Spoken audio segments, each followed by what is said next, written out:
के पूर्व मुख्यमंत्री और इनेलो सुप्रीमो ओम प्रकाश चौटाला रोहतक के पार्टी कार्यालय में पहुंचे, जहां उनका इनेलो पार्टी कार्यकर्ताओं ने भव्य स्वागत किया। बातचीत के दौरान ओम प्रकाश चौटाला ने खट्टर सरकार पर निशाना साधते हुए कहा कि मौजूदा सरकार पूंजीपतियों की गुलाम है।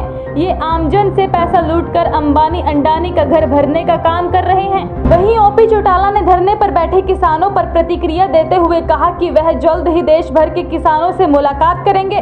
उन्होंने कहा कि जो लोग जात पात का जहर फैलाते थे, आज किसानों के धरने में बैठे सभी लोग उनके मुंह पर तमाचा हैं। कि इस किसान संघर्ष का क्या परिणाम निकलेगा ये तो भविष्य के गर्भ में, लेकिन सबसे बड़ा लाभ इस देश को ये होगा कि नाम का तो ये किसान आंदोलन है, लेकिन इसमें सभी जात के लोग सहयोग और समर्थन कर रहे हैं। सारी जाति के लोग इसमें शामिल है कि नहीं? हाँ जी, सारे शामिल। इसका सबसे बड़ा लाभ तो ये मिलेगा कि जो लोग जात पात का जहर फैला करके हमें आपस में बांटने का काम करते थे, उनके मुंह पर एक करारी चपत पड़ेगी। अब लोगों ने ये प्रमाणित कर दिया कि जाति जन्म से नहीं, जाति कर्म से आती है। और आज इस देश का हर नागरिक, चाहे कोई किसी भी धर्म और मजहब को मानता है, किसी भी जाति का है, किसी वर्ग से जुड़ा हुआ है, और चाहे किसी के रोजगार, व्यवसाय और कारोबार का कोई भी साधन क्यों ना हो, चाहे कोई हिंदू है, सिख है, मुसलमान है, ईसाई है, चाहे हरिजन है, चाहे बैकवर्ड है, चाहे मजदूर है, चाहे कारखानेदार है, चाहे दुकानदार है, चाहे कर्मचारी है, चाहे किसान है या कमेरा, आज इस देश का हर नागरिक मौजूदा प्रशासन से बहुत दुखी और परेशान है।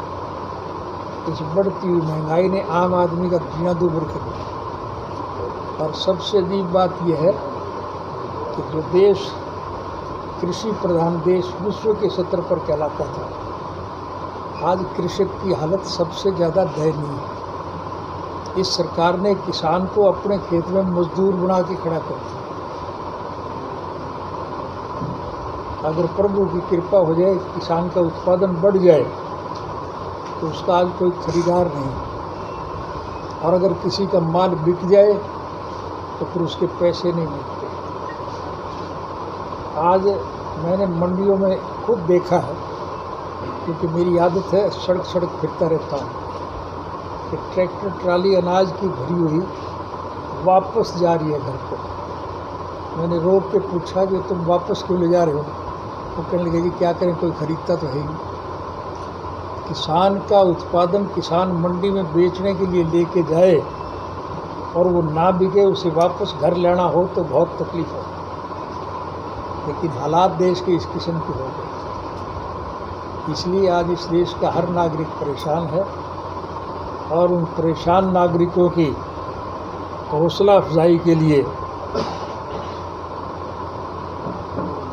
मुझे ये कहूँ कि इस सरकार ने अवसर प्रदान कर दिया कि मैं दोबारा जाकर के लोगों से मिल सकूँ। अब मैं आज के बाद हरियाणा प्रदेश के नहीं, समूचे राष्ट्र के एक एक गांव में जाऊंगा, एक एक व्यक्ति से संपर्क स्थापित करूँगा। जो लोग संघर्ष में जूझ रहे हैं उनको बधाई दूंगा, और जो लोग किसी कारणवश उनके साथ शामिल नहीं हो रहे हैं उनसे विनम्र निवेदन करूंगा कि और सारी दिक्कत और कठिनाइयों को छोड़ करके इस संगठन में शामिल हो। राष्ट्र का भविष्य उज्जवल हो, ये हमारी प्राथमिकता है, और इस प्राथमिकता को पूरा करने के लिए हम हर संभव प्रयास करेंगे। और मैं विशेष रूप से प्रेस के लोगों से निवेदन करूंगा कि आप इस मामले में अग्रणी भूमिका निभाएं। अतीत में झांक करके देखो, इस देश में जब कभी भी कोई आपदा आई है, प्रेस के लोगों ने अहम भूमिका निभाई। आज भी हम यही उम्मीद रखते हैं कि आप वही भूमिका फिर निभाएं।